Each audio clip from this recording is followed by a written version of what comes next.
Welcome back, squad. Today we're talking about ceiling versus floor. Let's get going. Bam.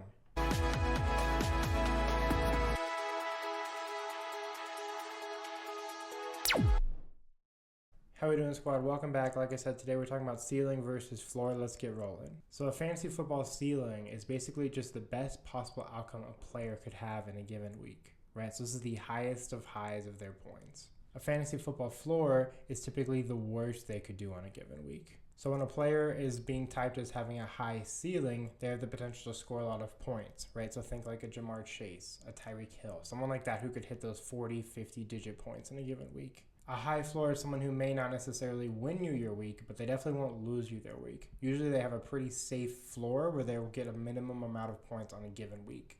Probably my favorite example of a high floor is David Montgomery. When Montgomery came back from injury in week 10, he had 0 games below 10 points. Now, his highest scoring game in all of those was 17.8 points, right? So the ceiling wasn't necessarily there, but the floor was. So he's a safe bet typically in that instance. When I think of a high ceiling, I think of someone like Calvin Ridley, who had 31 points, 24 points, and 25 points in 3 separate weeks. The downside with someone like Ridley is that he's had weeks of 4, 5, and 1.5 points on a given week. So the ceiling typically is your risky play unless they're like a stud, right? Justin Jefferson usually has a pretty safe floor for the most part and a very high ceiling. But that's why he's so expensive, because he is that kind of dynamic range of both. Someone like David Montgomery, who has the floor but not the ceiling, is going to be cheaper and a little safer for you. So the way I think of it is that floor gets you to the playoffs, ceiling wins you the championship.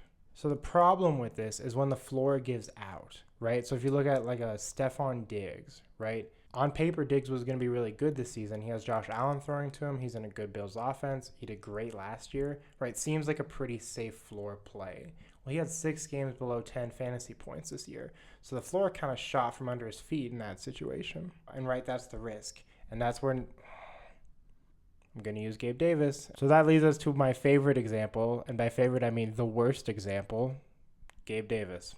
New Jacksonville Jaguar, Gabe Davis. All gas, no brakes. All ceiling, no floor. Davis had 5 games above 20 fantasy points. And he had 9 games below 6 fantasy points. So some of these ceiling plays, right, they are a true shot in the dark. They might put up 25 points. They also might put up 0 like some of our... I need to calm down. So I would generally say the advice is to get a good mixed bag, right? You want your floor guys to keep you at a relatively safe potential scoring option, but you want your ceiling plays to help you to win the game. If you're trying to get ceiling, you have to try and get consistency along with it, which is not always easy to do unless you're paying a premium for them. Just make sure you have a balanced roster at the end of the day. Make sure you're mixing up your team. Make sure you have a good mix of floor and ceiling guys.